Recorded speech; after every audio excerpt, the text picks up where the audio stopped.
Bonjour à tous et bienvenue pour cette rencontre de l'Agence de développement et d'urbanisme. Tout d'abord, je voulais excuser le président Francis Vercamer qui n'a pas pu être présent aujourd'hui.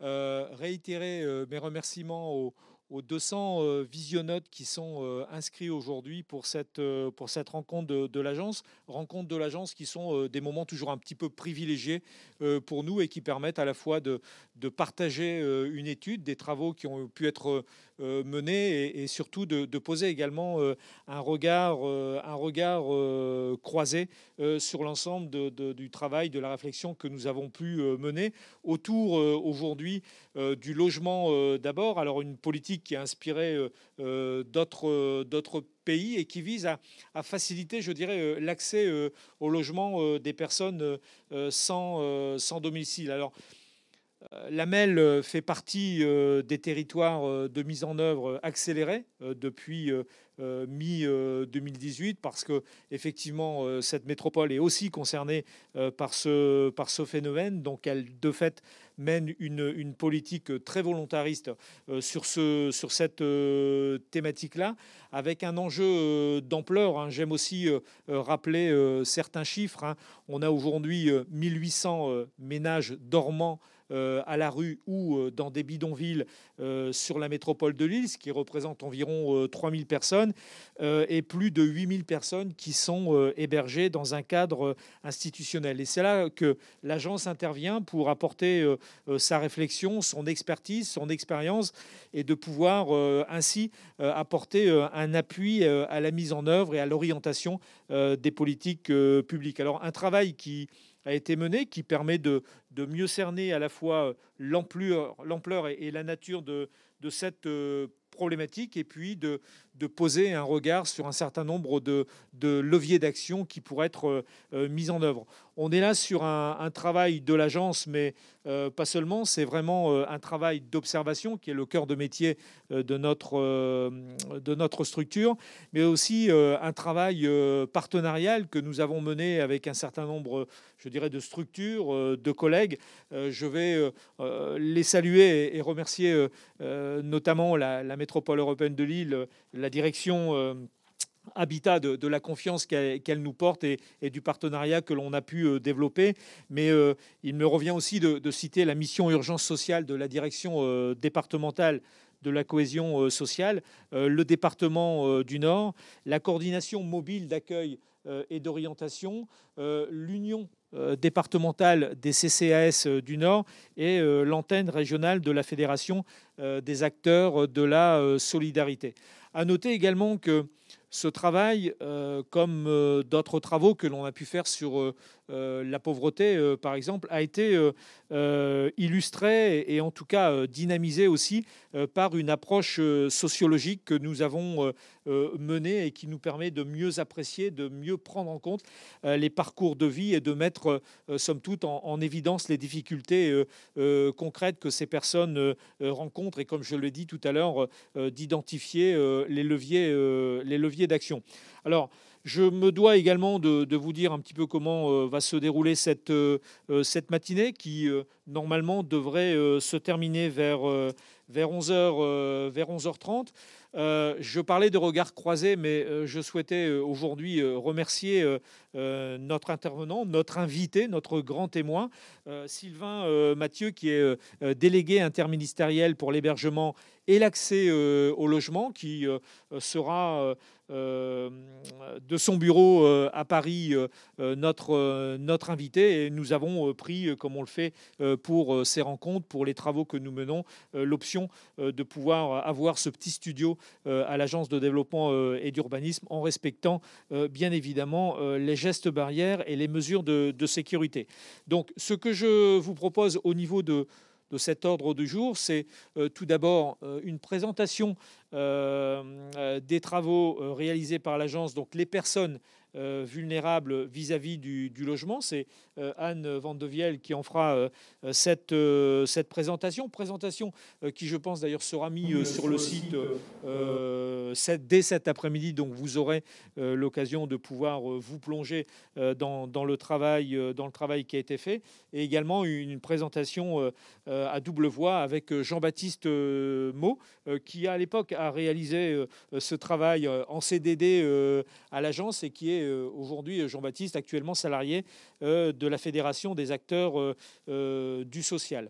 Donc je l'ai dit, c'est un travail qui s'appuie sur une enquête sociologique qui a été réalisée auprès de 18 personnes en situation de vulnérabilité, et puis d'acteurs, d'une trentaine d'acteurs institutionnels et associatifs qui nous ont permis d'analyser les trajectoires personnelles et les facteurs de la fragilité autour de cette thématique. Nous serons là sur une présentation d'une vingtaine de minutes. Nous prendrons également 2 ou 3 questions après chaque intervention, et vous avez la possibilité de chatter. Donc on a aujourd'hui un modérateur qui me transmettra les questions, et je me permettrai de les poser aux intervenants. Ensuite, une présentation par Anne de la mise à jour de l'observation statistique des personnes sans domicile dans la métropole lilloise. Je dirais 15-20 minutes, et nous laisserons la place à Sylvain Mathieu, je l'ai dit tout à l'heure, qui est délégué interministériel. Encore merci d'être présent pour ces rencontres de l'agence autour d'un sujet bien évidemment qui colle à notre actualité d'aujourd'hui, la politique du logement, d'abord à l'épreuve des territoires. Et c'est vraiment une vision, un regard national sur la mise en œuvre du logement d'abord dans les territoires, en parlant de résultats, de difficultés, mais aussi, et c'est important de le dire, de réussite, en tout cas d'expériences qui ont pu être faites. Donc merci Sylvain Mathieu d'être présent. Donc je le rappelle, un déroulé en 3 temps, et je vais laisser de suite la parole à Anne Vandevielle et à Jean-Baptiste Mau pour cette première intervention, et puis pour cette présentation des travaux qui ont été menés au sein de l'agence. Bonjour, donc je suis Anne Vandevielle, je suis chargée d'études à l'Agence de développement et d'urbanisme de Lille Métropole, au sein de l'équipe observation et prospective, et je suis chargée de l'observation des questions sociales.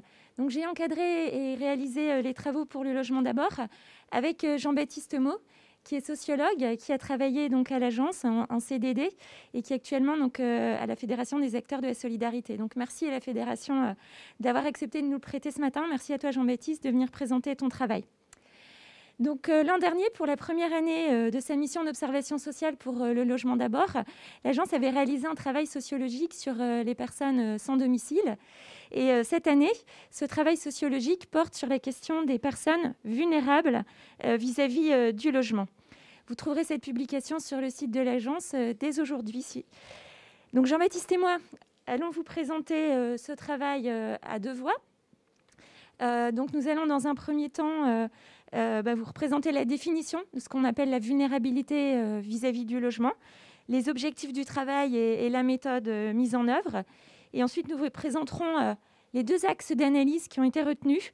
Un premier axe autour des trajectoires complexes des personnes concernées, et un deuxième axe autour du quotidien des personnes à travers leur isolement et l'enjeu de leur accompagnement. Donc, je vais laisser la parole à Jean-Baptiste.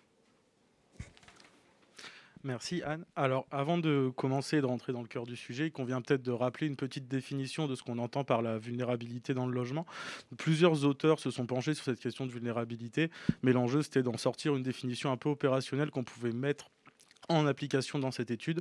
Et je ne sais pas si vous voyez le PowerPoint qui est diffusé en ce moment même, mais vous avez sur la slide les principaux éléments de définition de la vulnérabilité. Donc voilà, ce qu'il faut retenir, c'est que cette vulnérabilité va s'incarner aussi bien dans les questions d'accès que dans les questions de maintien dans le logement, et aussi dans la pratique quotidienne du logement. Et ensuite, comme grands éléments à retenir sur cette question de vulnérabilité, c'est que la vulnérabilité dans le logement va aussi bien considérer des états de fait que des processus, et qu'aussi il y a un aspect cumulatif à la vulnérabilité, souvent sur un temps court. Et c'est vraiment en fait cette accumulation de difficultés sur un temps court qui va engendrer des difficultés dans le logement pour certaines personnes. Vous pourrez passer à la slide suivante, s'il vous plaît. L'objectif de l'approche sociologique, c'est d'apporter deux éléments. Tout d'abord, un élément d'approche sur les parcours de vie des personnes, voir dans leur ensemble les parcours de vie et comprendre les moments clés tournants de ces parcours.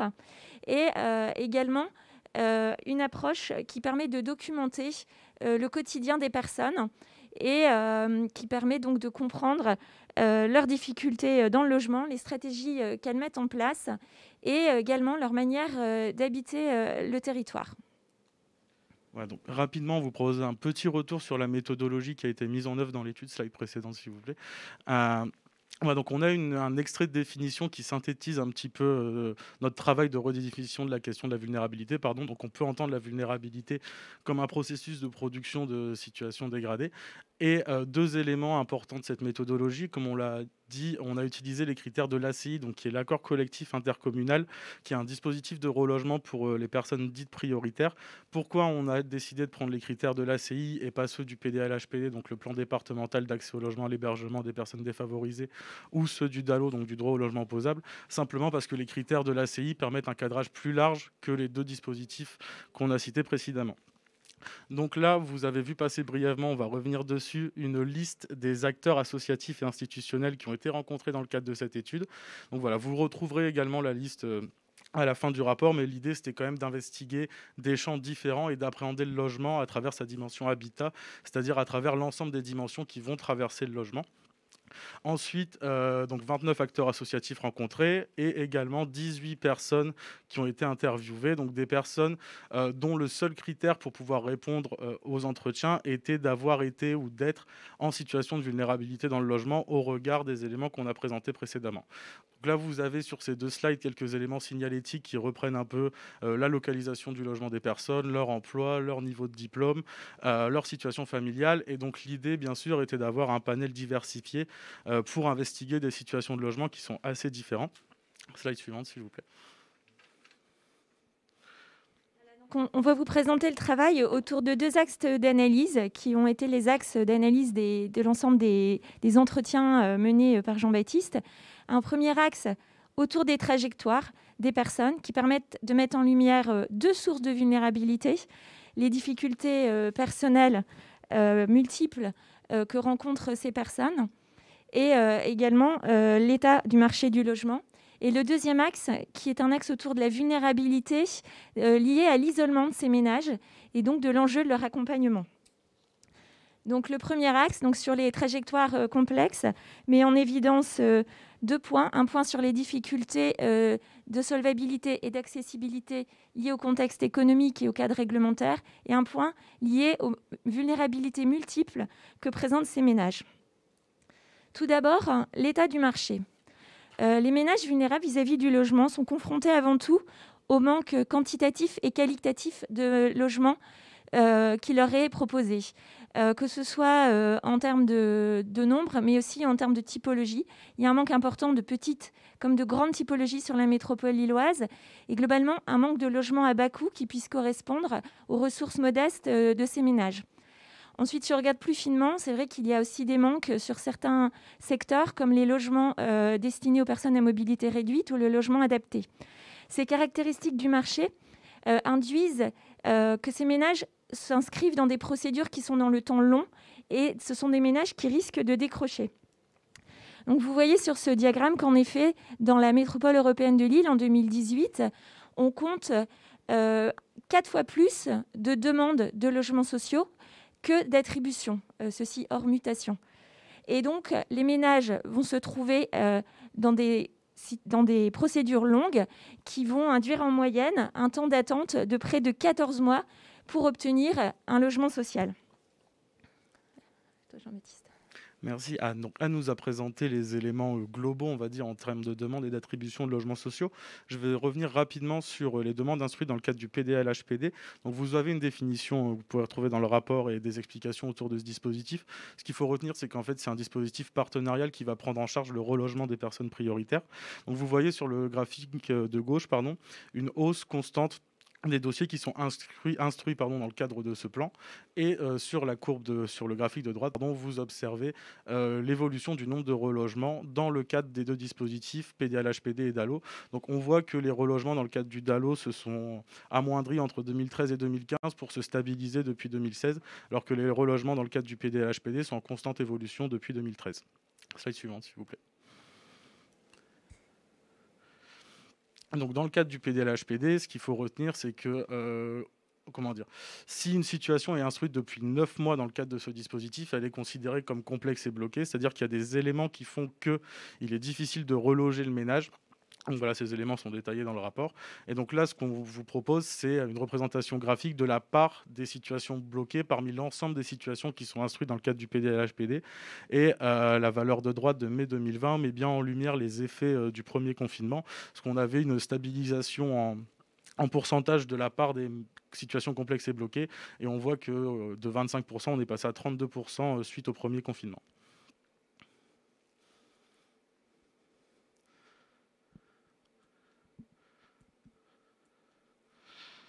On va enchaîner sans les slides.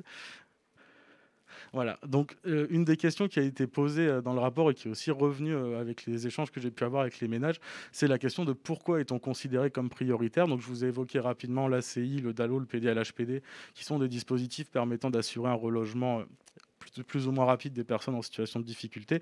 Mais ce qu'il faut savoir, c'est que les critères qui permettent d'être reconnus comme prioritaires vont différer en fonction des dispositifs, vous le verrez sur la slide suivante.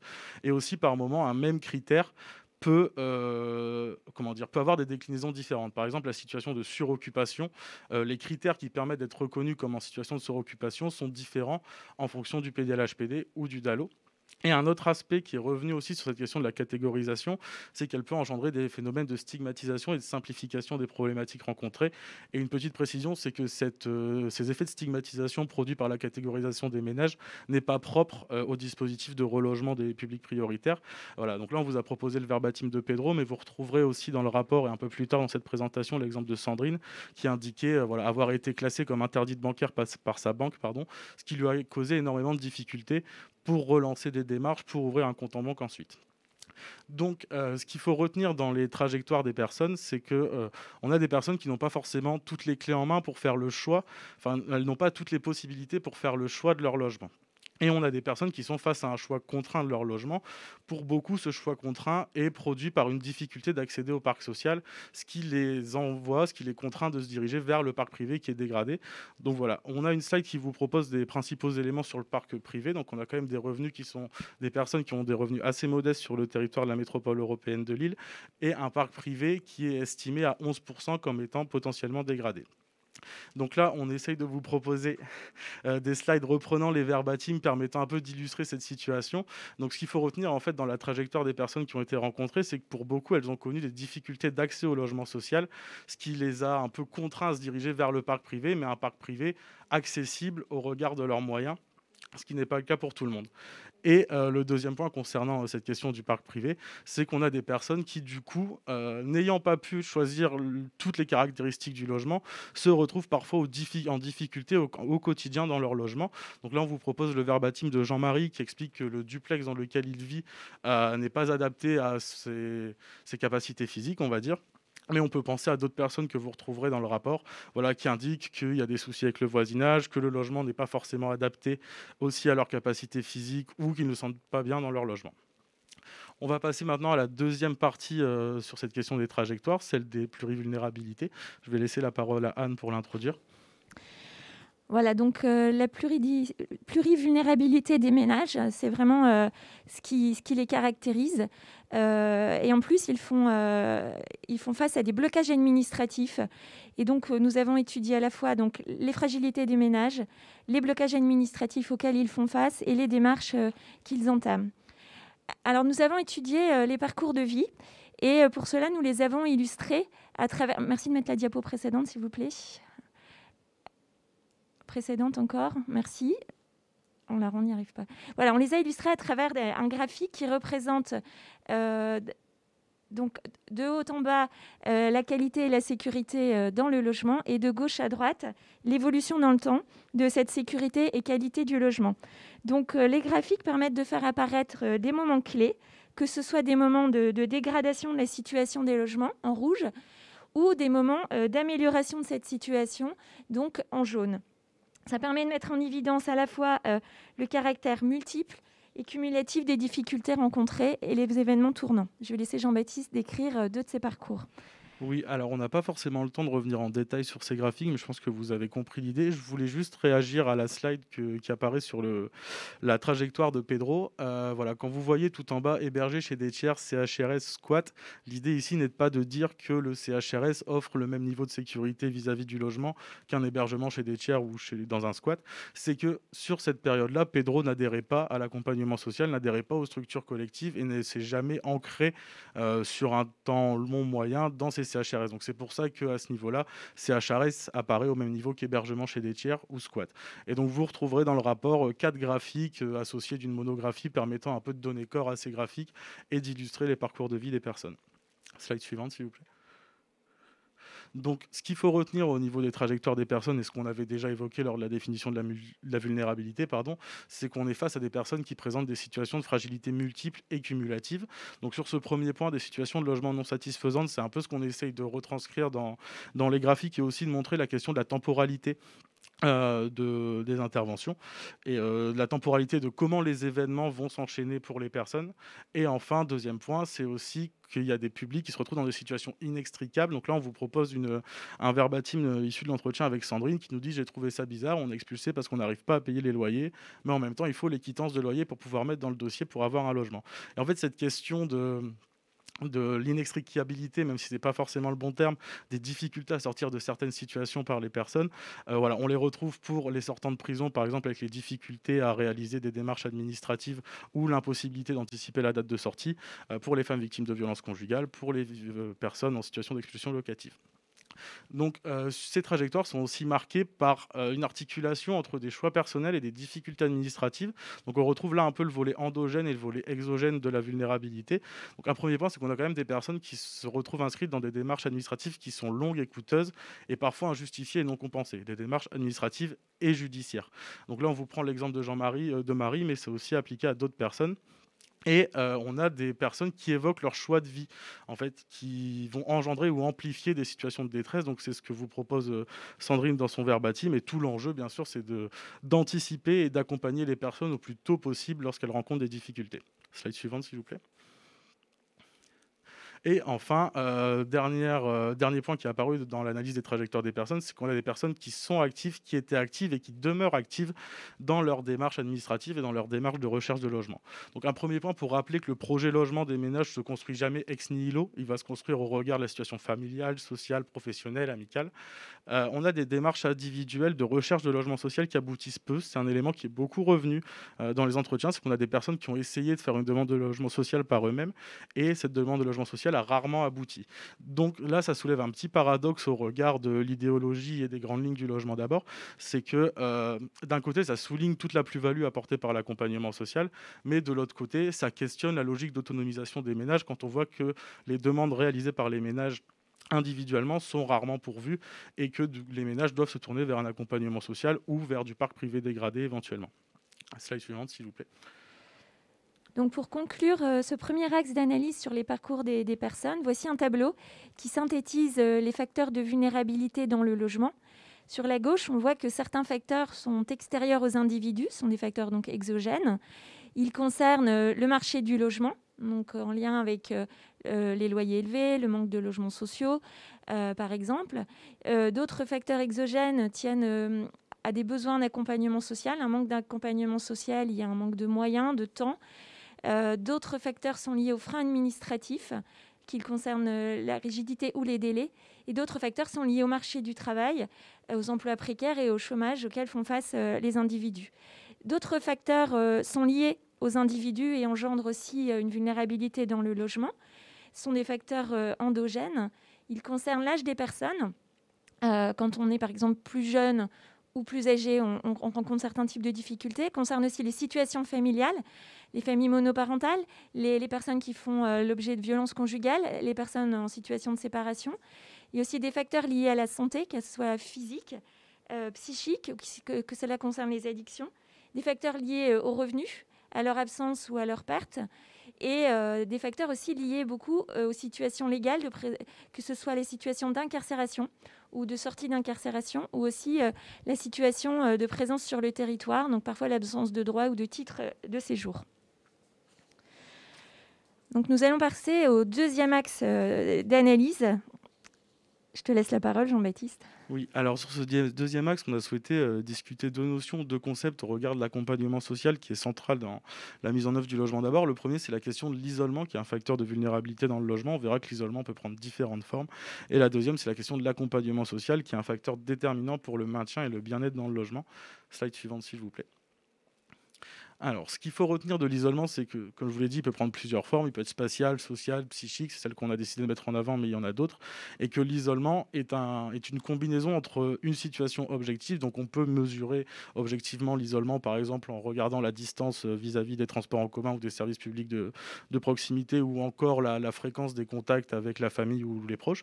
Mais l'isolement est aussi un ressenti des personnes. C'est-à-dire qu'une même situation ne va pas être vécue de la même manière par l'ensemble des ménages, et il convient de prendre en compte justement comment les ménages appréhendent leur situation de vie pour faire en sorte qu'ils ne soient pas isolés. Donc là, on vous propose le verbatim de Jean-Marie pour illustrer cet aspect-là. Et donc, ce qui a été les personnes rencontrées dans l'étude indiquent pour beaucoup ne pas vouloir vivre seules dans un logement. Mais pourtant, elles ont le droit à un logement et elles souhaitent vivre dans un logement. Donc face à cet enjeu, on a des nouvelles formules de logement, entre guillemets, qui se sont développées. On peut penser aux résidences sociales, aux pensions de famille, aux foyers d'accueil médicalisés pour Emma, même si c'est un dispositif un peu particulier, aux logements adaptés, aux colocations. Donc voilà, il y a des nouvelles formules qui essayent d'émerger pour pallier à ce besoin de lutter contre l'isolement.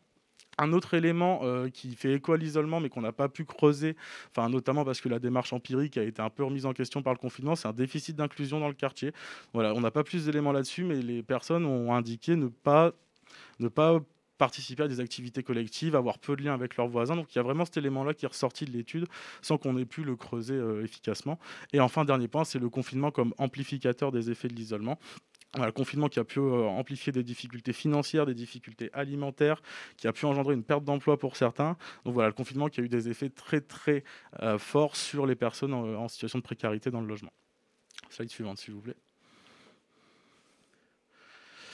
Sur la question des effets de l'isolement, donc voilà, l'isolement va engendrer des difficultés d'accès et de maintien dans le logement. Donc un premier point, c'est qu'on a des situations de logement qui sont problématiques devant lesquelles les ménages se trouvent perdus.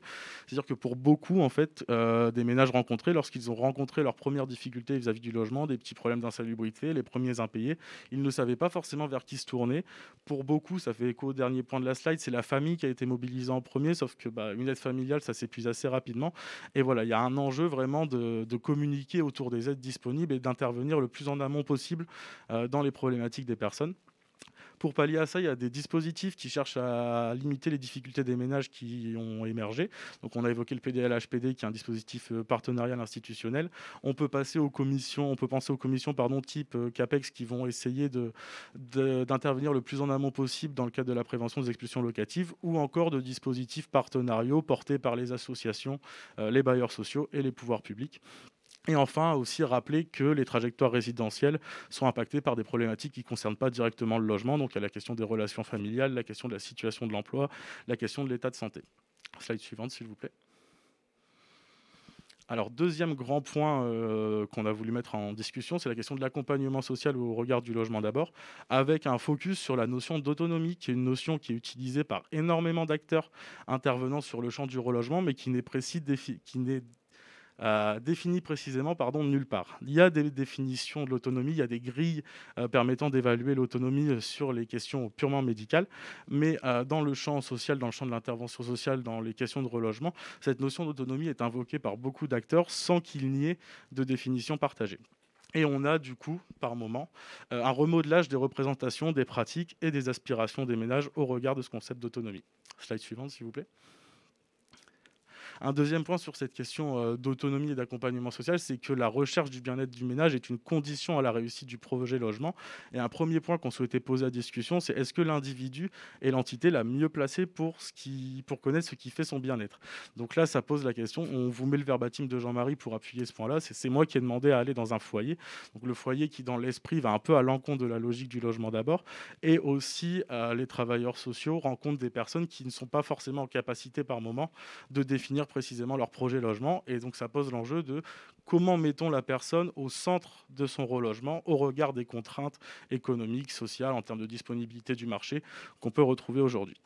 Et quelque chose qui a été exprimé par les personnes, c'est que le logement peut produire des situations de mal-être. Donc parmi les 18 personnes interrogées, 4 ont été hospitalisées suite à des troubles dépressifs qui n'ont pas été causés uniquement par l'état de leur logement, mais l'état de leur logement a pu jouer. Donc parmi les différents facteurs qui peuvent expliquer cette situation de mal-être, il y a la question de l'insalubrité du logement, il y a la question de l'état du quartier, il y a la question de la perte d'emploi. Donc voilà, beaucoup de dimensions en termes d'habitat qui vont intervenir qui vont engendrer une charge mentale pour les personnes et engendrer du mal-être qui peut produire des situations de vulnérabilité dans le logement et de sans-abrisme. Et slide suivante, s'il vous plaît. Et dernier point sur cette question de l'accompagnement, c'est qu'on a un accompagnement social vécu qui va réinterroger la politique du logement d'abord. Donc un premier point, les acteurs étaient interrogés, donc les 29 acteurs qui ont été rencontrés, on a essayé de les interroger sur comment ils appréhendaient la politique du logement d'abord, quelle était leur connaissance du logement d'abord. Et cette connaissance semblait assez limitée, se restreindre aux dispositifs particuliers sur lesquels ils intervenaient.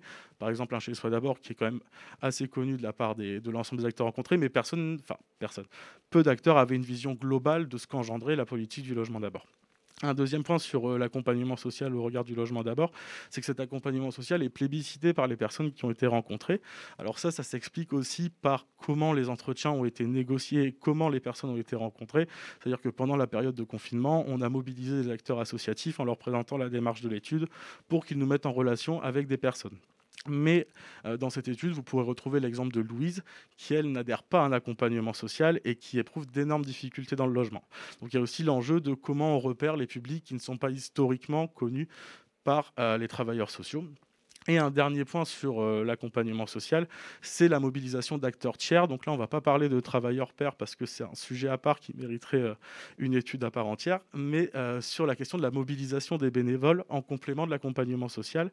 Et là, on vous propose le verbatim de Quentin. Donc Quentin qui est relogé temporairement par une association qui était vouée à être relogé seul et qui, grâce à sa marraine, qui est une bénévole de l'association, a fait le forcing, entre guillemets, auprès du dispositif pour pouvoir être relogé avec sa petite amie. Et donc sans sa marraine, il n'aurait peut-être pas pu être logé avec sa petite amie. Or, lui a mis en valeur ceci dans son entretien. Et je vais laisser la parole à Anne pour conclure ce premier temps de présentation. Donc en conclusion, ce travail met en évidence qu'il y a 2 fronts à investir pour la politique du logement d'abord. D'une part, le front du marché du logement. Pour réussir la politique du logement d'abord, il faut réussir à produire en grande quantité des logements abordables, de petite taille et aussi de grande taille pour répondre aux besoins des ménages aux revenus modestes. Et dans notre métropole lilloise, il faut aussi parvenir à lutter contre l'habitat insalubre. Et également, un des moyens de production de logements, c'est de réhabiliter les logements vacants et les locaux vacants présents en très grand nombre. Deuxième front à investir pour le logement d'abord, l'accompagnement des ménages. Ceci à travers l'information qui leur est diffusée, mais également et surtout à travers le ciblage des situations de basculement. Jean-Baptiste, vous parlez tout à l'heure des situations de séparation, de maladie ou par exemple de sortie de prison. Et également un enjeu important pour renforcer l'accompagnement de ces ménages, que ce soit en termes de moyens, de thématiques ou de mise à disposition d'espaces de proximité. Donc on vous remercie pour votre écoute sur ce travail. Donc, je rappelle que la publication est disponible sur le site internet de l'agence dès aujourd'hui. Et nous allons maintenant prendre connaissance de vos questions sur le chat. Merci. Merci Anne, merci Jean-Baptiste et à la Fédération des acteurs du social pour ces travaux. Une petite précision, je sais qu'il y a des petits problèmes de connexion pour un certain nombre de personnes. Tout cela pour vous dire que vous avez, comme l'a dit Anne, la possibilité dès cet après-midi de réécouter, de revisionner cette rencontre de l'agence tout en nous excusant des petits problèmes techniques que nous avons. On va peut-être laisser la parole à Anne pour le deuxième temps, qui vise, je dirais, à présenter la mise à jour de l'observation statistique des personnes sans domicile sur le territoire de la métropole européenne de Lille. Donc Anne, un petit point sur cette mise à jour, sur un temps de parole de d'une vingtaine de minutes comme cela était convenu. Alors moi, je vais vous présenter maintenant la mise à jour des éléments statistiques sur les personnes sans domicile dans la métropole européenne de Lille. Ceci un an après la présentation des premiers travaux qui avaient été faits l'année dernière, en novembre 2019, lors de la Nuit de la Solidarité, organisée par la Fédération des acteurs de la solidarité, et aussi présentée lors des rencontres de l'agence qui avaient eu lieu dans les locaux du Centre national de la fonction publique territoriale. Donc nous avons à nouveau un auditoire important aujourd'hui au vu du nombre d'inscrits. Et je vous remercie d'être présent. Cela permet en effet de rendre visibles des populations qui le sont peu. Alors, si vous pouvez afficher le PowerPoint, s'il vous plaît. Pour cette mise à jour, je vous parlerai en fait des principales évolutions des observations observées entre mars 2019 et mars 2020. Vous pouvez avancer sur les diapos, s'il vous plaît. Je vous montrerai qu'en fait, effectivement, la question des personnes sans domicile est toujours un phénomène massif dans la métropole européenne de Lille et tendanciellement à la hausse. Et puis, je vous proposerai 4 regards sur 4 sujets. Quelle est l'orientation vers le logement de ces personnes sans domicile ? Quelle est la situation des jeunes sans domicile ? La situation aussi des populations migrantes intra-européennes ? Et quels sont quelques premiers éléments des impacts de la crise sanitaire. Diapositive suivante. Je vous rappelle ce qu'on appelle une personne sans domicile. Donc, pour l'INSEE, une personne sans domicile, c'est quelqu'un qui, un jour donné, déclare avoir la nuit précédente soit dormi à la rue, et sans abri, ou soit a été hébergé, soit dans le cadre de la veille saisonnière, l'hébergement d'urgence, ou pour l'hébergement de demandeurs d'asile, ou chez un tiers. Donc la question des sans-domicile recoupe une grande diversité de situations, avec des niveaux de visibilité très différents selon les situations, et surtout des situations mouvantes. Diapositive suivante. Quelques précisions méthodologiques, puisque les personnes sans domicile sont une population très difficile à quantifier avec précision. Nous avons élaboré de manière partenariale une méthode d'observation et nous avons repris en fait la méthode que nous avions utilisée l'année dernière afin d'avoir une continuité dans le temps. Plusieurs sources d'informations sont utilisées. Tout d'abord, la principale source, c'est celle du système d'information du service intégration, d'accueil et d'orientation, qu'on appelle SI-SIAO, qui recueille à la fois l'inscription des personnes qui sont en demande d'un hébergement ou d'un logement, dans le fichier qu'on appelle SI-insertion, et qui regroupe également les personnes inscrites via les appels au 115, dans le SI 115. Et donc, nous avons pu croiser ces fichiers pour extraire les doublons et comptabiliser l'ensemble des personnes inscrites dans ce fichier SI-SIAO. Ce qui est important de savoir, c'est que le nombre de personnes inscrites est influencé par 3 éléments. Tout d'abord, les modalités d'inscription. Selon qu'il faille renouveler régulièrement l'inscription ou pas, il peut y avoir des pertes. C'est influencé également par l'accompagnement des personnes, les moyens qu'on met pour qu'elles s'y inscrivent. Et cette inscription est influencée également par l'intérêt qu'ont les personnes à s'inscrire, les besoins qu'elles ont, le retour qu'elles peuvent attendre de cette inscription. Et donc, pour combler ces manques liés à ces biais, nous avons également complété ce fichier par la récupération d'informations provenant d'acteurs institutionnels et associatifs, de la même manière que nous avions procédé l'année dernière, soit par des demandes spécifiques de statistiques, soit en ayant recours à des éléments issus des rapports d'activité, ou soit par des entretiens avec des acteurs de terrain pour collecter leurs retours, surtout quand ils ont une vision précise de certaines populations qu'ils suivent au quotidien. L'objectif, c'est d'affiner la vision la plus complète possible, étant entendu que nous ne pouvons pas arriver à des chiffres d'une précision absolue, mais en tout cas une continuité dans le temps sur l'observation et un croisement des regards. Donc, diapositive suivante, nous arrivons donc à une estimation d'environ 1800 ménages à la rue en mars 2020. Alors, quand je dis à la rue, c'est à la rue ou en bidonville. C'est une hausse de 3% par rapport à mars 2019. Ça représente environ 3000 personnes dans notre métropole européenne de Lille. Autre diapositive qui vous montre la synthèse des évolutions, c'est que selon les types de populations, on n'est pas sur les mêmes tendances sur l'observation. on voit une baisse de 15% du nombre de migrants intra-européens en bidonville, en errance ou en hébergement précaire, qu'on appelle aussi population de culture rome. On observe une baisse de 35% du nombre de jeunes migrants qui se déclarent mineurs, qui ne sont pas reconnus comme tels et qui sont sans solution d'hébergement. Une baisse également du nombre de personnes étrangères en provenance extérieure à l'Union européenne inscrites au SI et SIAO. Et en revanche, le travail met en évidence une forte hausse de 31% du nombre de personnes de nationalité française ayant fait appel au SIAO et se déclarant à la rue. Alors, vous pouvez mettre la diapositive suivante. On peut expliquer cela parce qu'on a vu le nombre d'appels au 115 augmenter très fortement en mars 2020 par rapport à mars 2019, avec une hausse de 15%.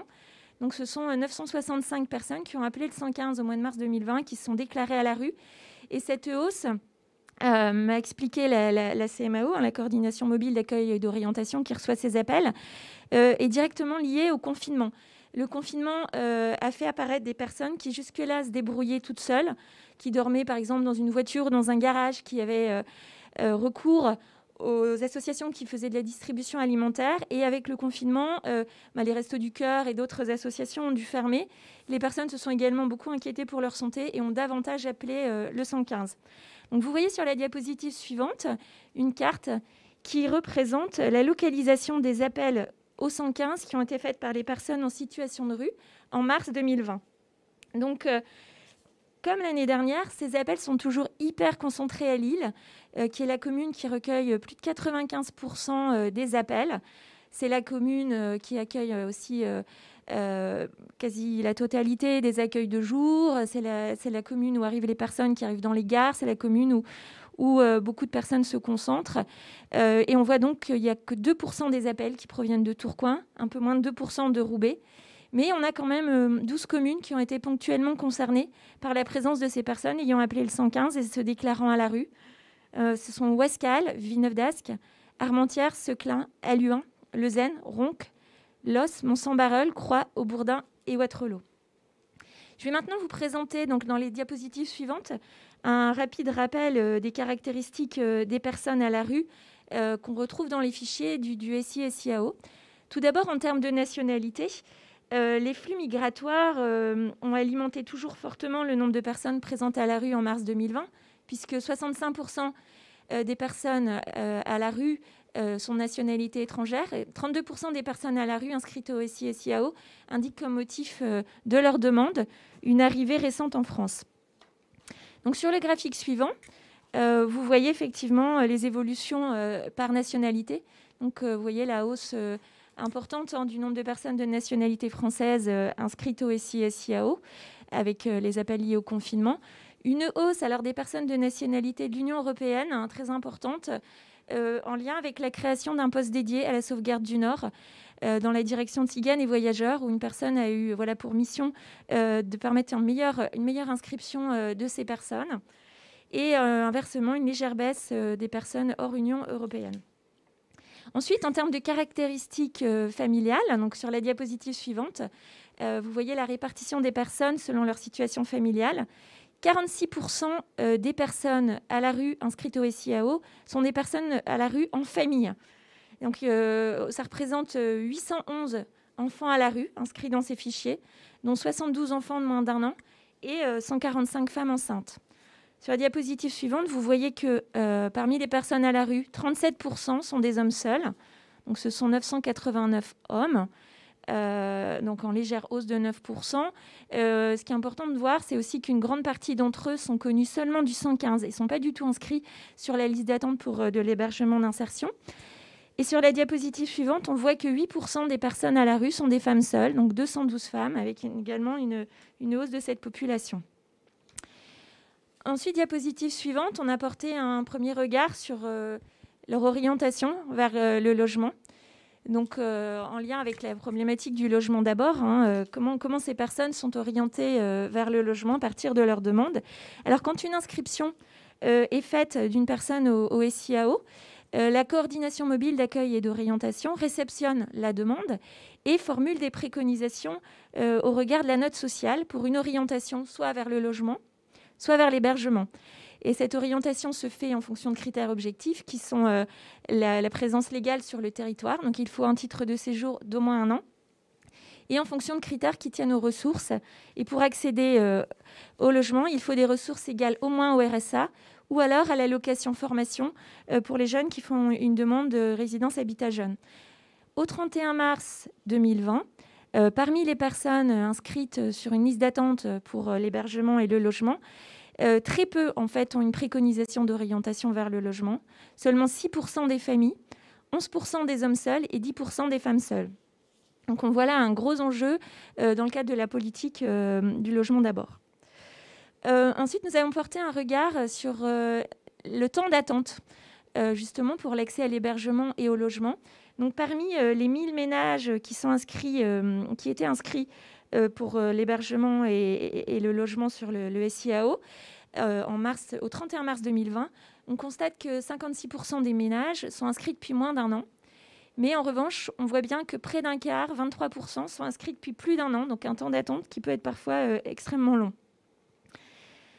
Ensuite, nous avons porté notre regard sur la population des jeunes à la rue, inscrits dans le SIAO. Donc on a dans la métropole européenne de Lille 553 jeunes âgés de 18 à 24 ans qui sont inscrits dans ces listes en mars 2020 et qui ont déclaré dormir à la rue ou en campement.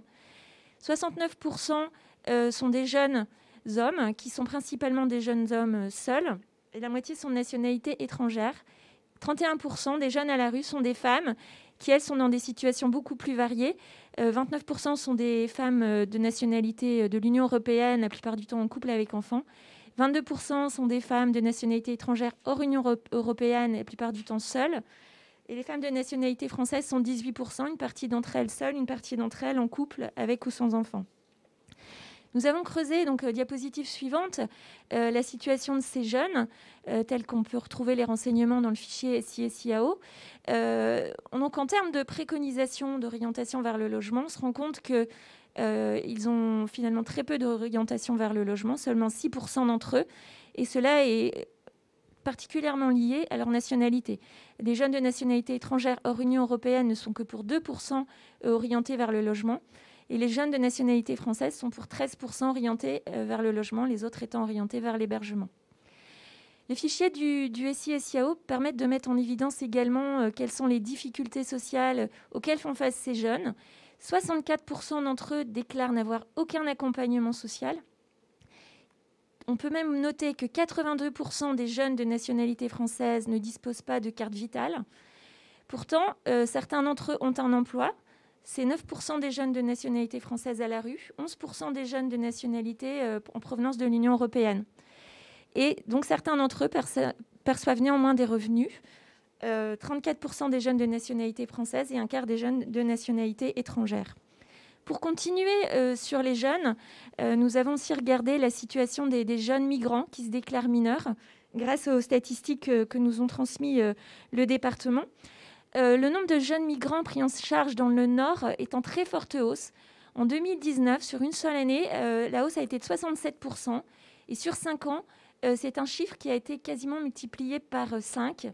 Et on compte ainsi, fin 2019, 1296 jeunes mineurs non accompagnés hébergés par le département du Nord. Et on compte également 591 jeunes majeurs qui étaient d'anciens mineurs non accompagnés, qui sont toujours pris en charge par le département dans le cadre du dispositif Entrée dans la vie active.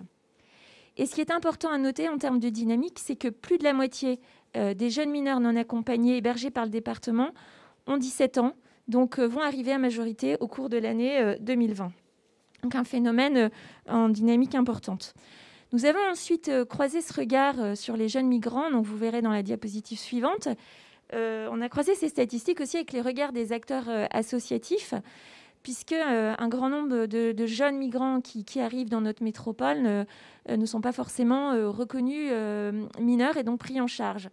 Ce que nous indiquent les associations qui les prennent en charge, donc principalement le centre de réconciliation, c'est qu'il y a eu une stabilité du nombre de jeunes migrants non pris en charge par le département présent dans notre métropole et donc pris en charge par les associations, ce que nous confirme aussi le point de repère de la Belge.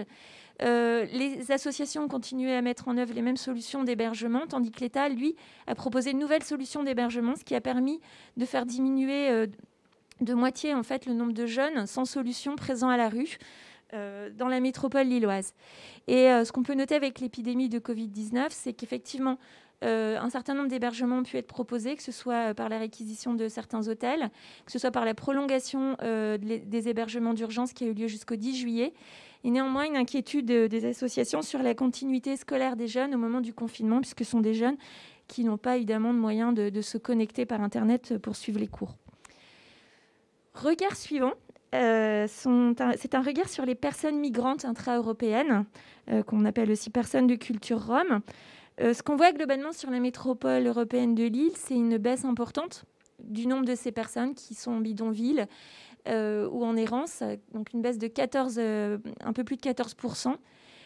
En mai 2020, on compte 1000 personnes dans cette situation sur notre métropole, avec une baisse importante du nombre de personnes dans les bidonvilles et un phénomène nouveau de personnes en errance ou en hébergement précaire.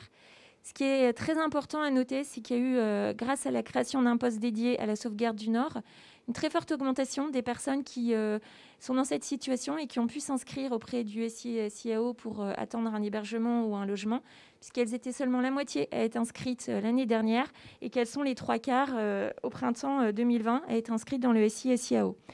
Vous voyez sur la diapositive suivante la carte qui vous localise la présence de ces personnes migrantes intra-européennes en bidonville au mois de mai 2020 dans notre métropole européenne. 14 communes sont concernées. C'est autant qu'en décembre 2017. Mais alors, on voit qu'il y a quand même quelques évolutions commune par commune. Les communes qui accueillent le plus grand nombre de ces personnes, c'est d'abord Lille. La commune de Lille accueille 38% des personnes migrantes intra-européennes en bidonville. C'est une part en légère hausse depuis décembre 2017. On compte 10 terrains, 13 squats. Ensuite, on trouve Villeneuve-d'Ascq qui accueille 24% de ses populations, une part également en hausse avec 6 terrains. Roubaix accueille 12% de ses populations contre 6% en 2017, donc une forte hausse et uniquement par le biais de 13 squats à Roubaix. Et ensuite, les communes concernées sont Hélène, Tourcoing, Lausanne, Ronchin, Wattrelos, Ouascal, Aubourdin. Et on voit apparaître 4 communes qui n'étaient pas concernées en décembre 2017, mais qui le sont en mai 2020, Lomme, Sante, Mont-Saint-Barreul et Saint-André. Inversement, 4 communes ne sont plus concernées en mai 2020 alors qu'elles l'étaient en décembre 2017. La Madeleine, Saint-Gard-Mélantois, Lambersart et Fèche-Tuménil. Donc dans la diapositive suivante, on met en évidence qu'effectivement, sur cette présence territoriale des personnes de culture rome, on voit bien la hausse du nombre de personnes en squat, avec un nombre de personnes qui a plus que doublé. On passe de 100 personnes à 260 entre décembre 2017 et mai 2020. Et un phénomène nouveau que doit suivre également l'association qui suit ces populations, qui est la présence de ces personnes en errance ou en hébergement extrêmement précaire. Les impacts, donc dans la diapositive suivante, du Covid-19 pendant le confinement du printemps. Tout d'abord, c'est un décès et une vingtaine d'hospitalisations au printemps 2020 parmi ces populations roms. Des difficultés sanitaires liées à l'accès à l'eau, principalement, et donc avec la mobilisation de moyens nouveaux par la métropole européenne de Lille. Et des difficultés d'accès aux ressources pour ces populations liées aux pertes d'emploi et à l'impossibilité de réaliser la Manche. Donc la mobilisation d'aide importante par tous les partenaires associatifs et institutionnels. D'autres impacts de la pandémie de Covid-19 sur les personnes à la rue pendant le confinement ont pu être mis en évidence. Évidemment, ce sont des besoins supplémentaires, puisque ces personnes se trouvent limitées pour se procurer de l'argent. Des besoins alimentaires importants ont émergé avec l'arrêt des distributions classiques. Également, on nous a signalé donc, de la part du groupement hospitalier, l'Institut catholique de Lille, que la population toxicomane n'a plus été prise en charge par les CARUD et de nombreuses sorties de prison sans accompagnement social à l'occasion de ce confinement.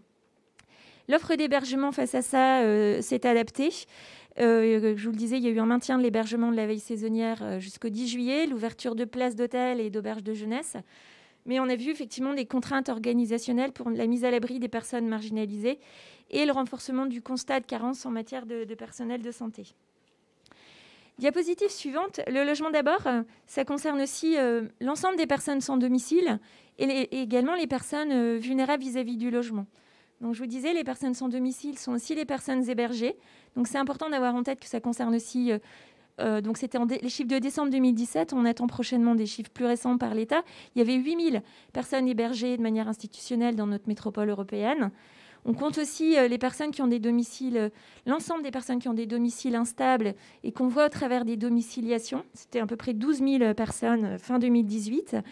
Et pour rappel, dans le cadre de travaux du PLH 3, on a recensé 13 000 cohabitations subies, donc des personnes qui sont aussi concernées par le logement d'abord.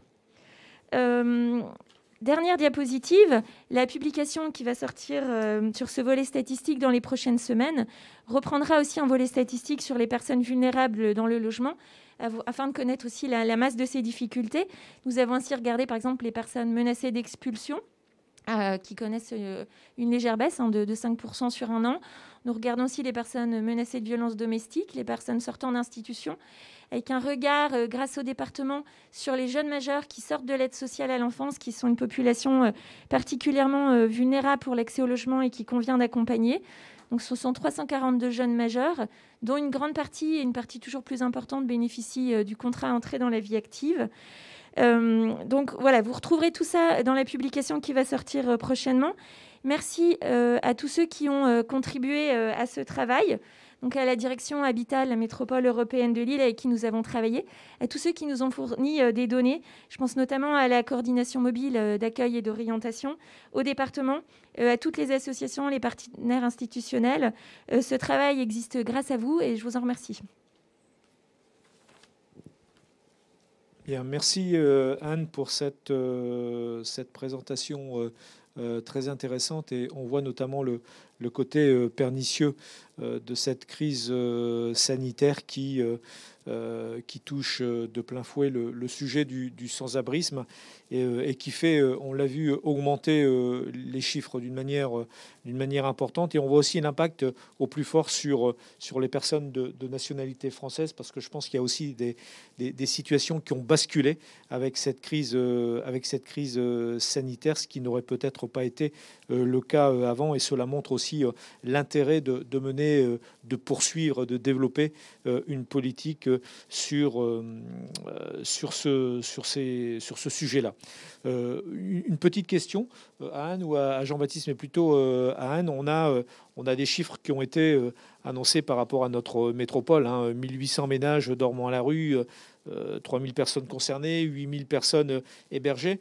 Est-ce qu'on a des comparaisons avec d'autres métropoles ou autres qui ont pu être faites par rapport à ça, pour situer un petit peu la métropole? Est-ce qu'on est dans une, entre guillemets, normalité ou pas, ou est-ce que vraiment c'est un sujet qui est très prégnant pour notre métropole? Est-ce qu'il y a des comparaisons qui ont pu être faites, je dirais toujours un peu délicat, mais par rapport à d'autres territoires?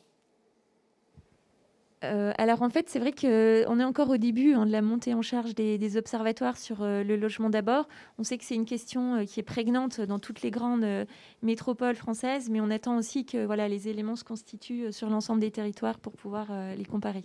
D'accord. Bien, mais écoutez, il est 11 heures. On avait informé Monsieur Mathieu que son intervention serait prévue pour 11 heures. Donc nous sommes dans les temps. Donc je vous propose de passer, en le remerciant encore, à l'intervention de Sylvain Mathieu, qui est délégué interministériel pour l'hébergement et l'accès au logement, qui va poser un regard, une vision nationale sur la mise en œuvre du logement d'abord dans les différents territoires nationaux, en nous apportant, je l'ai dit tout à l'heure, peut-être mentionnant certaines difficultés, ou en tout cas aussi parlant de réussite. Sylvain Mathieu, merci d'être là. Et puis, écoutez, vous avez la parole. Merci beaucoup.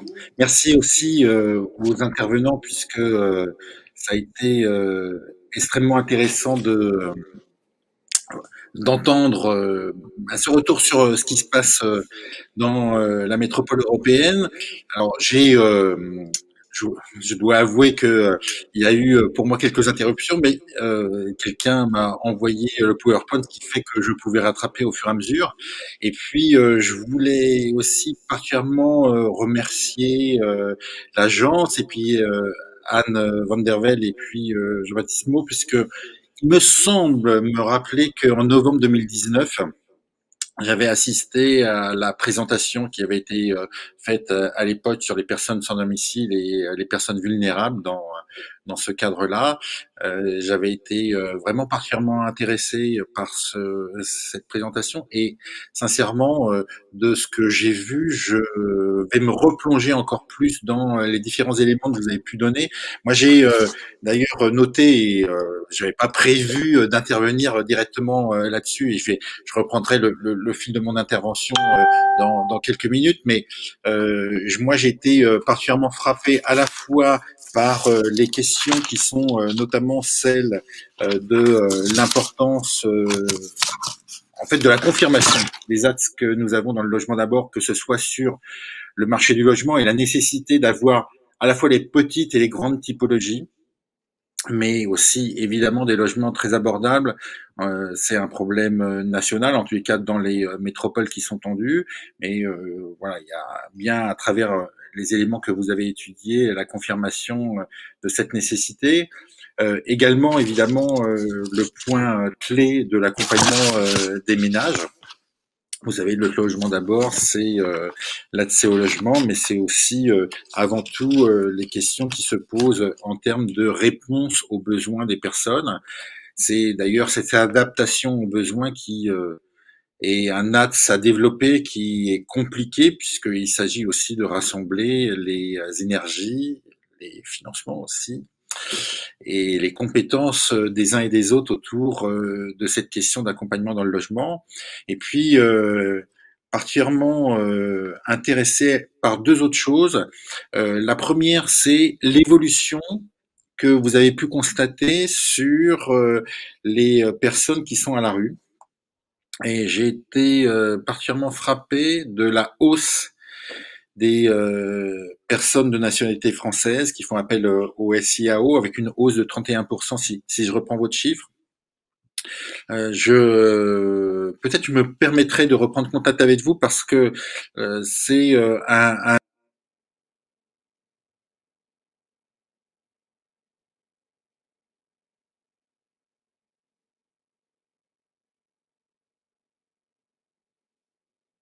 Nous avons perdu Monsieur Mathieu.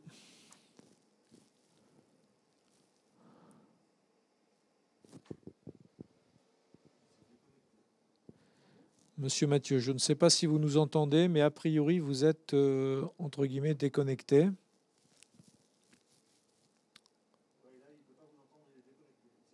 D'accord. Donc, pour les internautes, Monsieur Mathieu est déconnecté.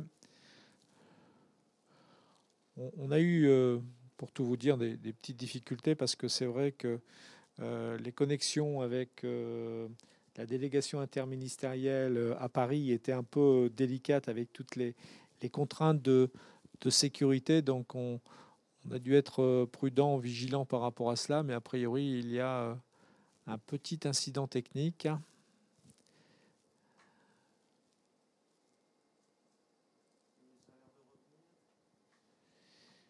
Et on me dit que ça revient. Voilà.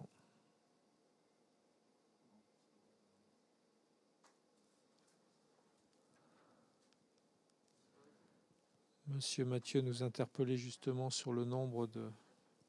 Monsieur Mathieu, vous nous entendez? Est-ce que vous nous entendez, Monsieur Mathieu?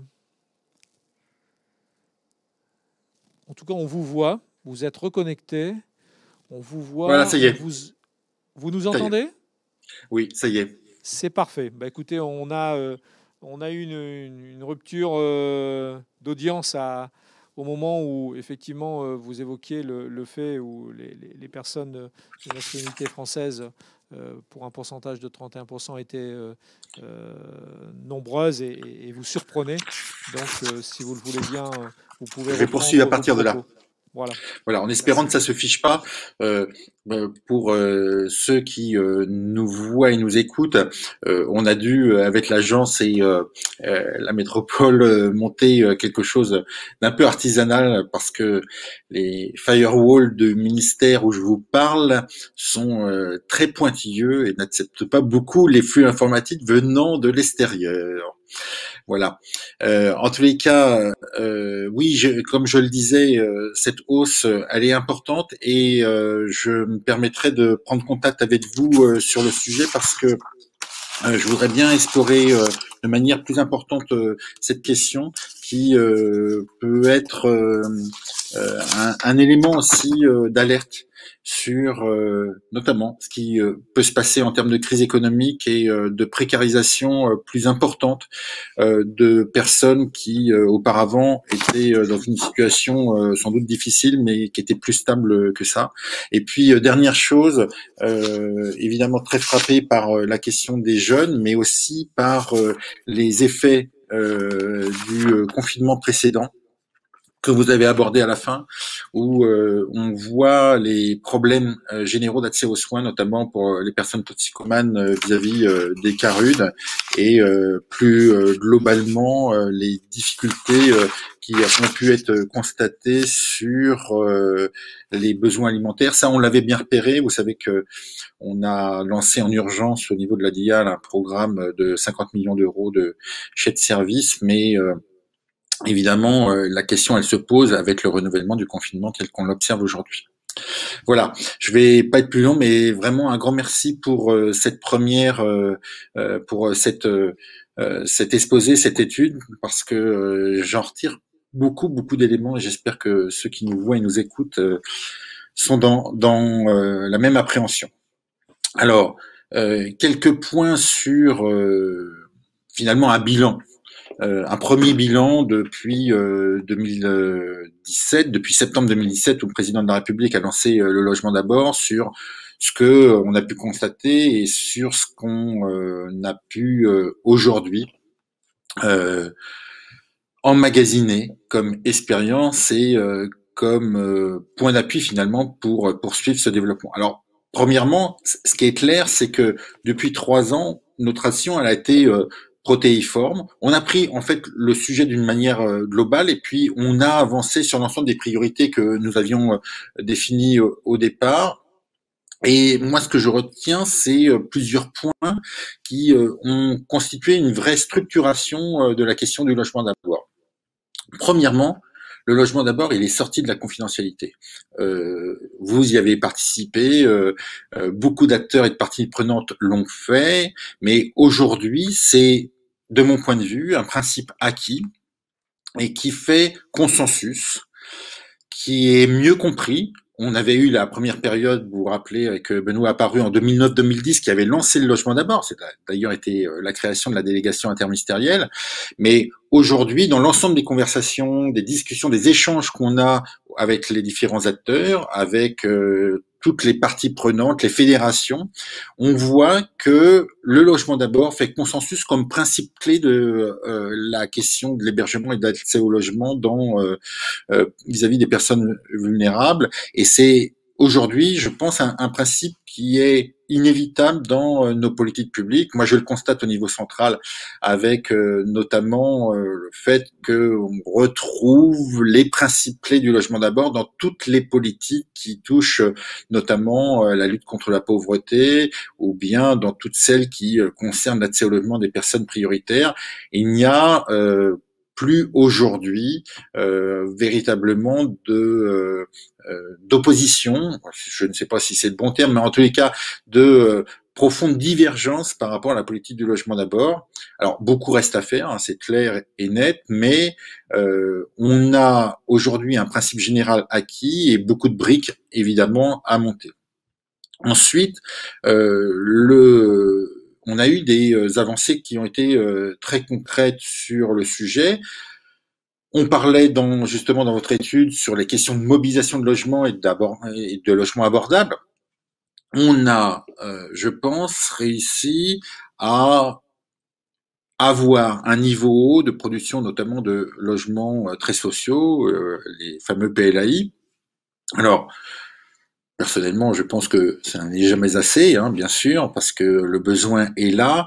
Mais enfin, quand on fait à la fois des comparaisons internationales et qu'on a un regard historique depuis la création de ces PLAI, on est dans les deuxième, troisième meilleures années depuis le départ de création de ces PLAI, et ceci dans un contexte qui a pu être parfois compliqué, y compris dans les relations avec les bailleurs. Donc ça, c'est un point qui me semble assez favorable. On voit que la question notamment des pensions de famille, elle est aujourd'hui abordée sur l'ensemble des territoires avec énormément de projets qui sont en cours. L'ouverture, elle n'est pas satisfaisante, c'est-à-dire la véritable possibilité d'aller dans ces pensions de famille, on est sur des chiffres qui ne sont pas encore assez importants, mais le nombre de projets qu'il y a montre que de toute façon, on arrivera très clairement, peut-être avec un peu de retard, mais à l'objectif qu'on s'est fixé, et je peux même vous dire que de toute façon, les instructions ont été données pour surprogrammer, et de toute façon, aller plus loin que les 10 000 logements en pension de famille qui sont prévus. On est sur un produit, si j'ose dire, qui fonctionne particulièrement bien, qui répond à un besoin, qui est clair dans sa façon de fonctionner. Vous le savez aussi, on a enfin réussi à augmenter le forfait journalier des pensions de famille en passant de 16 à 18 euros, et ça marque aussi, même si c'était absolument nécessaire, ne serait-ce que pour renforcer les capacités d'accompagnement et prendre en compte les évolutions de ces dernières années, mais ça montre bien qu'il y a là, de toute façon, un axe de développement qui va s'installer également dans le temps comme une offre importante pour l'accès aux ménages et aux personnes plus exactement, qui sont en grande difficulté d'accès au logement. Et puis, l'intermédiation locative, et en particulier dans la métropole européenne de Lille, a beaucoup progressé. On voit que c'est une réponse qui, là aussi, gagne en importance. Vous le savez, on a un souhait d'aller plus vite vers le mandat de gestion, mais là aussi, ça progresse. Le rapport sous-location, location et mandat de gestion aujourd'hui est dans une dynamique où ce dernier, le mandat de gestion, progresse de façon importante, et donc on avait fixé un objectif de moitié-moitié, de 50% en location sous location, 50% en mandat de gestion. On progresse vers cet objectif, et j'ai bien l'intention d'essayer aussi de favoriser les prises en compte tant financières que d'accompagnement sur le sujet du mandat de gestion, dans un esprit en fait assez classique du logement d'abord, qui consiste à s'adapter tout simplement aux besoins d'accompagnement et à renforcer en fait les capacités financières d'accompagnement vers le mandat de gestion. Et puis, on avait fait dès le départ un choix de la territorialisation, et ce choix était le bon.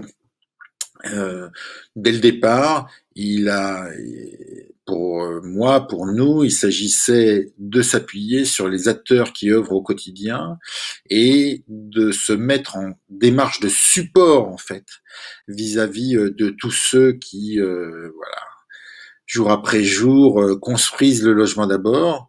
Et donc, ce choix de la territorialisation, il s'est concrétisé à travers le premier appel à manifestation d'intérêt qui a rencontré un grand succès, mais on voit que c'est encore plus marqué, puisque avec la deuxième génération de l'appel à manifestation d'intérêt pour la mise en œuvre accélérée du logement d'abord, on a reçu beaucoup de candidatures, et qu'aujourd'hui, en fait, on voit bien qu'on va couvrir la quasi-totalité des zones denses en France, et un certain nombre de territoires qui ont moins de pression sur les questions d'accès au logement, mais qui peuvent aussi beaucoup apporter pour la prise en compte quasi de l'ensemble des personnes qui sont en grande précarité. Et là, je pense qu'on en tirera des enseignements pour l'ensemble. En tous les cas, cette dynamique, elle est forte, et ce coportage qui a été fait avec les collectivités territoriales, avec l'État local, avec évidemment les associations et tous les acteurs qui ont à faire, ce coportage est extrêmement productif. On voit des transformations structurelles qui sont à l'œuvre, tant sur les missions que sur les organisations ou tout simplement les moyens d'agir. On voit aussi que on dépasse de manière très pragmatique les enjeux de positionnement, les cloisonnements qui peuvent être ceux de compétences, avec un objectif commun qui est celui de trouver les meilleures réponses aux difficultés qui sont celles des personnes sur le territoire. Et évidemment, c'est une grande satisfaction, mais c'est aussi, je pense, une manière de faire de la politique publique qui est aujourd'hui assez productrice d'innovation, d'idées et puis de réponses adaptées au final aux besoins qui sont pas toujours les mêmes sur les territoires. Et globalement, ce qu'on voit, c'est que sur les territoires de mise en œuvre accélérée du logement d'abord, les clés de la réussite ont été à la fois cette déclinaison opérationnelle, mais aussi la question de la co-construction. Je pense que notamment le travail qui a été fait sur l'ingénierie a été un levier en fait pour fédérer l'ensemble des acteurs, et on voit bien que avec Céline Herblin sur l'AMEL, beaucoup d'initiatives se sont structurées, se sont construites, et ce point-là est aussi un point de base pour construire un avenir où l'ensemble des uns et des autres prennent leur place dans ce principe général du logement d'abord. Et puis cette approche, elle a été finalement l'ossature de l'ensemble d'évolutions sur les fonds, comme le Fonds Solidarité Logement, ou en tous les cas, plus globalement, sur la construction, par exemple, de plateformes d'accompagnement, soit pour des publics particulièrement complexes, ou bien tout simplement pour l'intervention sur un territoire. Et ces plateformes d'accompagnement sont vraiment le moyen de coordonner l'ensemble des financements, l'ensemble des compétences pour justement répondre aux besoins des personnes et essayer d'avoir non pas une approche par les procédures, mais une approche qui s'appuie sur d'abord en premier lieu les difficultés des personnes précaires dans l'accès au logement, mais aussi pour donner un fonds commun à l'ensemble de ceux qui y participent, et aussi accompagner les bailleurs dans leur participation à cette politique publique. Donc c'est un point évidemment qui ne peut partir que du territoire. Et là aussi, c'est la confirmation de la nécessité et le fondement de la territorialisation du logement d'abord. Et puis évidemment, ça en fait partie nécessairement.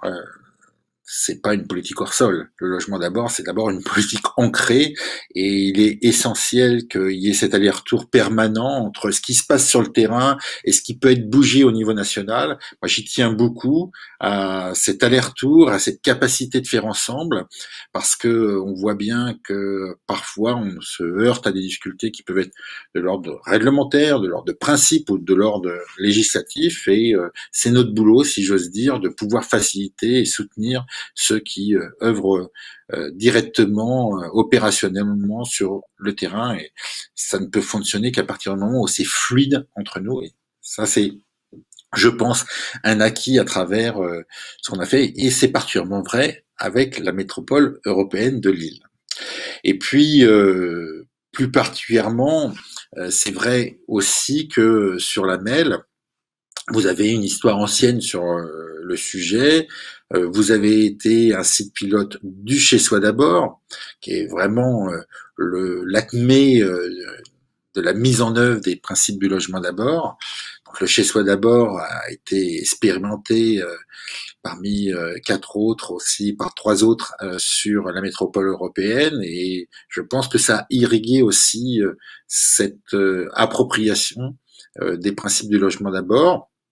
C'est une très bonne dynamique. Et puis, dans le Nord, vous avez l'habitude d'avoir des politiques très coopératives, et notamment, on voit un seul chiffre, la proportion des personnes sans domicile qui se voient attribuer un logement social a considérablement augmenté. Vous êtes à 10% de l'attribution sur l'ensemble des logements sociaux.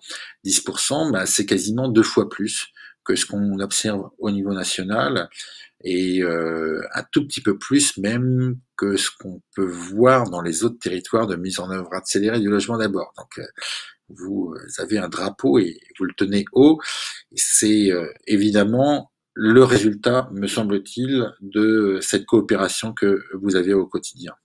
Alors, je vais finir juste sur l'acte 2 du logement d'abord.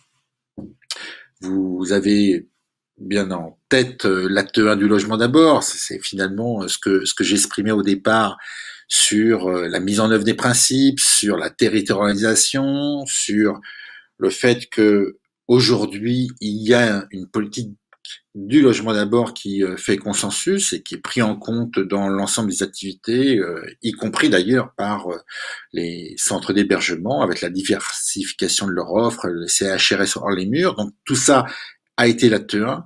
L'acte 2, tel qu'il a été voulu initialement par Julien de Normandie et qui est porté maintenant par Emmanuel Wargon, l'acte 2, c'est un changement, une adaptation de la gouvernance générale du logement d'abord. Ça veut dire que au niveau central, il y a cette démarche projet, ce rassemblement autour des compétences. Vous savez que la DIAL, elle a été construite pour faire le lien entre hébergement et accès logement, entre des directions qui faisaient ces différentes missions, et aujourd'hui on a le projet de rassembler tout ça dans une seule entité de façon à être cohérent en fait avec ce que nous demandons partout et ce que nous souhaitons, c'est-à-dire un lien très clair de la rue au logement, d'où la notion de service public de la rue au logement.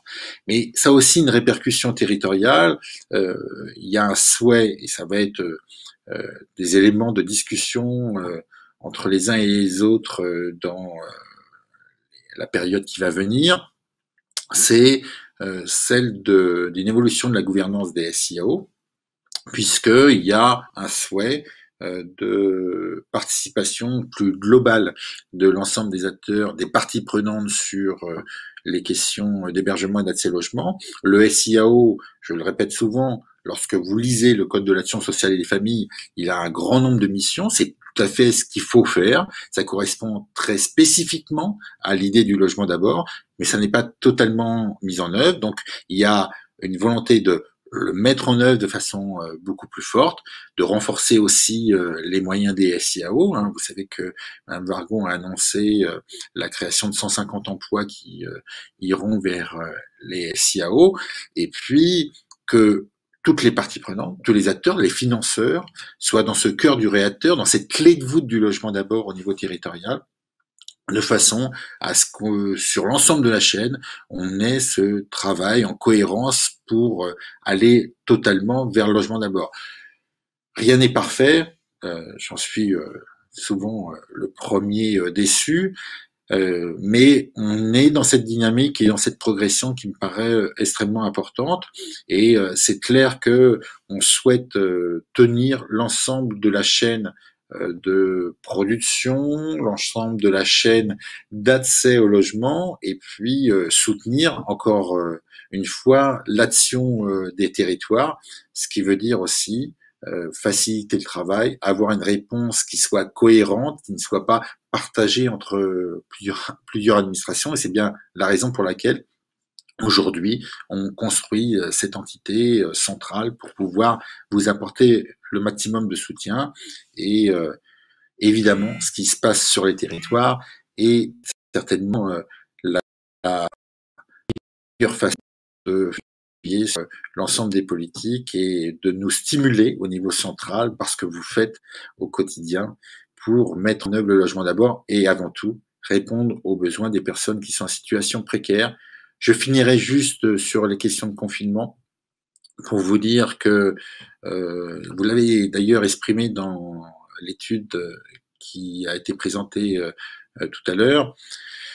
le confinement, il amène aussi à se réinterroger sur beaucoup de choses. Ce qu'on a pu constater quand même, c'est que dans la mise en œuvre d'un abri important pour les personnes, de façon à ce qu'elles ne soient pas à la rue, on a levé beaucoup d'appréhensions. Il y a eu ponctuellement des petits problèmes, mais franchement, ils n'ont pas été très importants. Et l'augmentation de la réponse a montré aussi qu'on était dans la bonne voie, que les personnes qui étaient dans le logement d'abord étaient mieux protégées, mais que même dans la mise à l'abri à travers les hôtels, une mise à l'abri longue et pas simplement avec des nécessités de redemander en permanence d'avoir un hébergement, eh bien que on avait quelque chose là qui allait bien dans le sens de la stabilisation des personnes dans l'hébergement et dans le logement, mais qu'en tous les cas, il y avait là une confirmation que la politique du logement d'abord, par la protection qu'elle apporte aux personnes, évidemment, était une réponse qui correspondait également à la période sanitaire que nous vivions.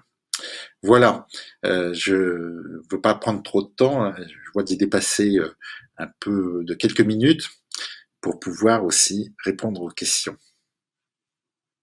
Merci, monsieur Mathieu, pour votre intervention, pour votre témoignage également. Je ne vais pas faire l'exercice de faire une synthèse, mais j'ai noté néanmoins plusieurs choses. J'ai noté que le sujet du logement d'abord était sorti de la confidentialité. On en parle et l'accès au logement d'abord est aujourd'hui un vrai sujet pour l'orientation de nos politiques publiques. J'ai noté également que l'on connaît des avancées sur ce logement d'abord. Il y a des choses qui se font, ça avance et je pense que la délégation interministérielle montre et démontre l'intérêt que l'on peut porter à cette politique publique, comme vous l'avez dit, qui n'est pas ou qui n'est plus en tout cas hors sol. Une politique, on l'a vu, qui nécessite beaucoup de faire ensemble, qui nécessite, et on l'a vu à travers les travaux notamment de Jean-Baptiste, que l'on a pu faire sur d'autres sujets que personnellement j'ai trouvé passionnants, parce que c'est important pour une agence de développement et d'urbanisme d'être aussi sur le terrain et puis de s'associer, d'avoir non pas des nouveaux métiers pour une agence d'urbanisme, mais le côté sociologique, le côté sociologue que nous a apporté, je veux dire, Jean-Baptiste, mais la fédération à travers Jean-Baptiste est aujourd'hui important et je voulais souligner cet intérêt de pouvoir être à proximité des acteurs et de pouvoir les entendre pour être encore plus précis dans nos modes d'action. Vous avez souligné également la solidarité. J'ai compris la solidarité des gens du Nord. Je pense qu'il faut le dire, il faut se le dire. C'est un sujet délicat, important, mais je pense que c'est important aussi de dire que nous y sommes tous attentifs et que cette solidarité qui nous caractérise est là. Et puis c'est bien que ce soit vous qui en fassiez la remarque déjà. Et puis dire aussi qu'on est dans une période aussi qui nous amène à nous réinterroger, en tout cas sur les voies à prendre, sur les voies à suivre, en tout cas sur le chemin qui, là, est beaucoup plus caillouteux qu'il ne l'était les années précédentes et qui montre que les chiffres montent et flambent un petit peu partout et que des situations sensibles, précaires, peuvent très facilement basculer. Voilà ce que je pouvais vous dire. Je ne sais pas si Anne, Jean-Baptiste ont des compléments à apporter. On avait prévu de terminer à 11h30, il est 11h28, donc nous sommes dans les temps. L'avantage des visios, c'est qu'on commence à l'heure. Donc vous allez retrouver, encore désolé aux visionnautes qui n'ont pas pu assister ou qui ont eu des petites difficultés, mais en tout cas, vous avez la possibilité de revoir l'ensemble de ces présentations à la fois en audio, mais également sur support, et l'étude sera disponible sur notre site. Vous aurez dès cet après-midi l'accès à toutes ces informations.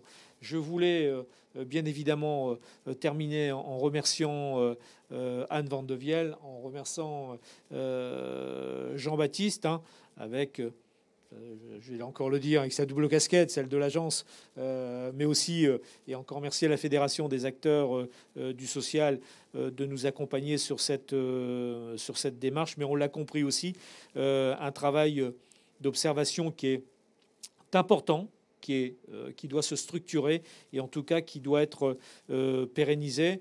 Merci également à tous les partenaires que j'ai cités tout à l'heure. Désolé si j'en ai oublié. Et encore, bien évidemment, merci à la direction de l'habitat de la métropole européenne de Lille, avec qui nous travaillons de concert et de manière la plus étroite possible. Voilà. Merci à toutes et tous. Et puis, rendez-vous dans une prochaine rencontre de l'agence prochainement. Je ne vous en dis pas plus, mais vous serez destinataire des futures invitations. En tout cas, merci à toutes et tous, et puis portez-vous bien.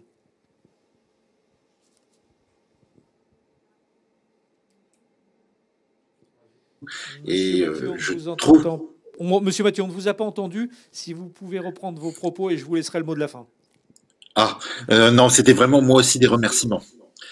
Puisque je voulais dire combien le travail qui a été présenté ce matin est remarquable. Moi, il m'ouvre des portes, il m'ouvre des questions. C'est tout ce qu'on demande à une étude. C'est vraiment en permanence de réinterroger. On est clair dans les principes, mais en même temps, il y a sans arrêt besoin d'affiner la perception et d'essayer de comprendre les évolutions qui sont en cours. Et franchement, votre travail, le travail de la FAS qui a été fait, et avec le soutien de la MEL, et voilà, j'en tire beaucoup et je voulais encore une fois le souligner. Je me permettrai de reprendre contact avec vous sur un certain nombre de choses. Merci vraiment pour l'organisation de cette journée. Et merci à toutes et à tous. Merci. Bon après-midi.